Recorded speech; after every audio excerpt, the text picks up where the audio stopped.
Hello everyone, आप सभी का स्वागत है हमारे एनसीईआरटी डायरी में। आज के क्लास में हम लोग जानने का कोशिश करेंगे जीव विज्ञान के बारे में कि जीव विज्ञान क्या है, व्हाट इज बायोलॉजी। इनसे रिलेटेड सभी बातों को हम लोग जानने का कोशिश करेंगे। और एक बात कि हम लोग इस टॉपिक में आज हम लोग क्या जानेंगे कि जैव प्रक्रम क्या है, लाइफ प्रोसेस क्या है।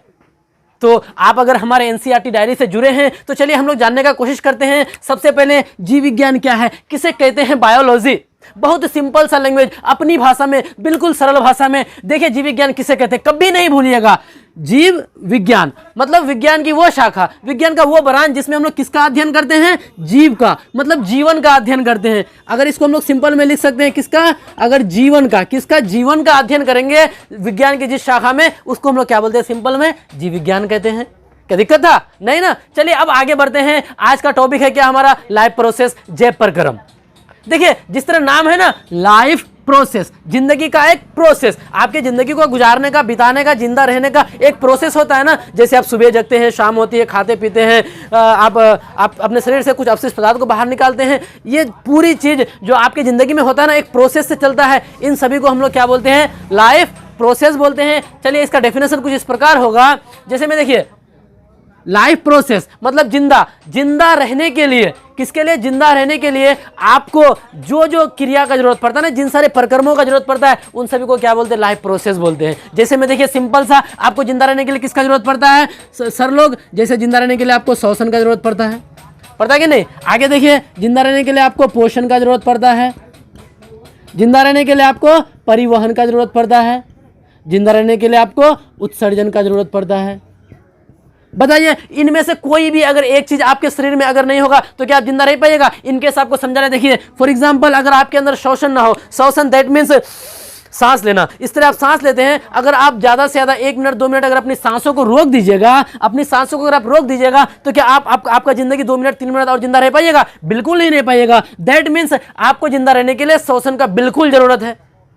तो ये पहला पॉइंट रहा कि जिंदा रहने के लिए आपको इसका भी बहुत जरूरत है। चलिए दूसरा क्या सर, पोषण। पोषण का मतलब खाना पीना, जो हम लोग खाते हैं ना हर दिन, सुबह शाम रात को, जिंदा रहने के लिए, एनर्जी लेने के लिए जो चीज खाते हैं ना, उसको क्या बोलते हैं, पोषण बोलते हैं। पोषण का मतलब खाना पीना से रिलेटेड है। अगर बताइए आप ज्यादा से ज्यादा 1 दिन 2 दिन 4 दिन 5 दिन 10 दिन, जितना आपके अंदर कैपेसिटी है उतना दिन अगर आप रह पाइएगा बिना खाए पिए तो ठीक है, लेकिन उसके बाद आपके शरीर के अंदर का जो कोशिका है वो धीरे धीरे मरने लगता है। तो देयरफॉर ये समझा जा सकता है कि आपको जिंदा रहने के लिए आपको पोषण का भी बहुत जरूरत है। बिना खाए पिए आप ज्यादा दिन तक जिंदा नहीं रह सकते हैं। ठीक है। चलिए तीसरा, जब हम लोग खा लिए, पी लिए, सांस ले लिए, अब देखिए खाने पीने के बाद क्या होता है कि हमारे शरीर के अंदर ना सामानों का एक जगह से दूसरी जगह आना जाना करते रहता है। एक जगह से दूसरी जगह आना जाना का मतलब जिसको क्या बोलते हैं हम लोग, परिवहन बोलते हैं। उसी तरह आपके शरीर में भी परिवहन का काम होता है। तो अगर आपके शरीर में अगर परिवहन का काम ना हो, आपका अगर सामान एक जगह से दूसरी जगह अगर आना जाना ना करे, तो इसका मतलब है कि आपका शरीर धीरे धीरे डेड हो जाएगा। इसका मतलब आप भी मर जाइएगा। तो हम लोग देखें कि परिवहन अगर होगा तब भी आप जिंदा रह पाइएगा, अगर परिवहन भी अगर ना हो, इनमें से एक भी ना हो, तो आप मर जाइएगा। चलिए लास्ट क्या बचा सर, उत्सर्जन। खा लिए, पी लिए, सांस ले लिए, हर कुछ हो गया। अब जो आपके शरीर से जो वेस्ट मटेरियल शरीर से जो बाहर निकालता है ना, आप जो टाइम पे अपने शरीर से जो वेस्ट मटेरियल को बाहर निकालते हैं, उसको क्या बोलते हैं, उत्सर्जन बोलते हैं। कितना सिंपल ना, जिसको आप बाहर निकालते हैं अपने शरीर से, उसको बोलते हैं क्या, उत्सर्जन बोलते हैं। अगर आपके शरीर में ना हो, ये भी एक सिर्फ अगर ये भी ना हो ना, तब भी आप जिंदा नहीं रह पाइएगा। तो ओवरऑल देखा जाए आपको जिंदा रहने के लिए क्या क्या, श्वसन होना चाहिए, पोषण होना चाहिए, परिवहन होना चाहिए, उत्सर्जन होना चाहिए। ये सब चीजों का होना बिल्कुल अनिवार्य है। चलिए एक और बात, आपको जिंदा रहने के लिए एक और चीज का होना बिल्कुल जरूरी है। क्या होना जरूरी है? चलिए अगर आप एनसीईआरटी डायरी से जुड़े हैं तो बहुत सिंपल है। क्या जरूरी है? एक बात और, एक मुलाकात।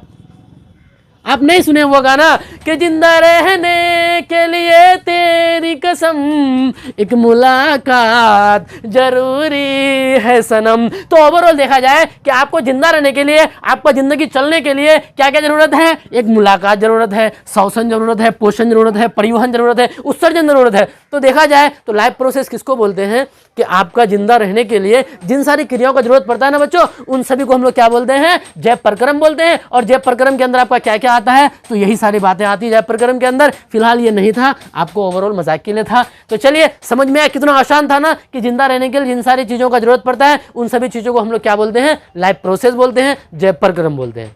चलिए आगे बढ़ते हैं।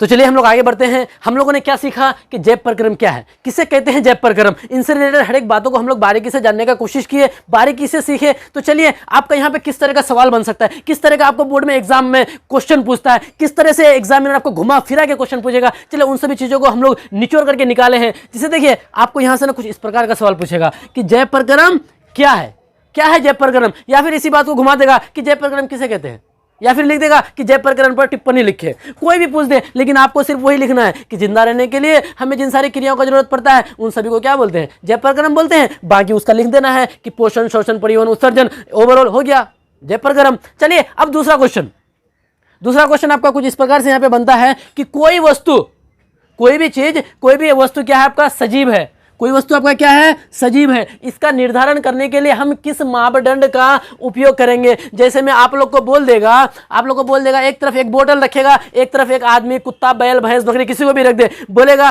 कि ये सजीव है, ये निर्जीव है, क्या रीजन है कि ये निर्जीव है, क्या रीजन है कि वो सजीव है। आपको इस तरह अगर मापदंड करने बोलेगा, दोनों में अगर तुलना करने बोलेगा, वही क्वेश्चन पूछा कि दोनों में आपको तुलना करने बोल रहा है, कि देख करके बोलने बोल रहा है कि वो सजीव है, वो निर्जीव है, क्यों, क्या रीजन है। चलिए हम लोग जानने का कोशिश करते हैं। बहुत सिंपल है बच्चों। देखिए जैसे में हम लोग कैसे बोलेंगे कि कोई सजीव है, आप ऐसे एग्जांपल देखिए, आप घर में जाते हैं, घूमते फिरते हैं, रोड में इधर उधर बाजार जाते हैं, आप देखते हैं क्या बोलते हैं कि वो आदमी चल रहा है, वो आदमी क्या सजीव है। ठीक है, आप लोग बचपन में भी पढ़े थे, क्या पढ़े थे, बचपन में भी पढ़े थे क्या, कि कोई आदमी ना यहाँ से वहाँ घूमता है, बचपन में पढ़े थे। अगर उसमें क्या होता है, गति होता है, गति होने का मतलब एक जगह से दूसरी जगह जाना। उसमें क्या होता है, वृद्धि होता है, वृद्धि होने का मतलब कि आप पहले इतना छोटा नन्ना मुन्ना बालक थे, अब कितना इतना बड़ा हो गए, तो क्या हुआ, आप में वृद्धि हुआ। अगर आप में गति होता है, वृद्धि होता है, उसके बाद आप में क्या होता है, खाना पीना, दैट मीन्स आप में अगर पोषण होता है, उसके बाद आप में क्या होता है बच्चों, शोषण, दैट मीन्स ये वाला क्या होता है, शोषण होता है। उसके बाद आपके शरीर के अंदर ना परिवहन किसको बोलते हैं, जैसे में आप जानते होंगे ट्रांसपोर्ट, यानी सामानों का एक जगह से आना जाना। उसी तरह ना आपके शरीर में के भी अंदर होता है कि आपका ना जो खून है ना, खून क्या करता है, सामानों को एक जगह से दूसरे जगह ले आने का काम करता है, परिवहन। उसके बाद उत्सर्जन क्या, आपके शरीर से जो अपशिष्ट पदार्थ बाहर निकलता है। तो ये सब चीज जिसके अंदर होगा उसको हम क्या बोलेंगे, सजीव बोलेंगे, और जिसके अंदर नहीं हुआ उसको निर्जीव बोलेंगे।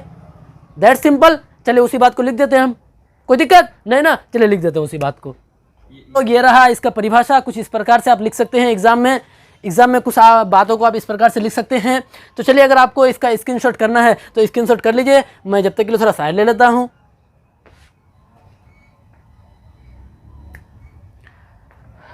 तो सर लोग फिर मिलते हैं हम लोग अगले वीडियो में।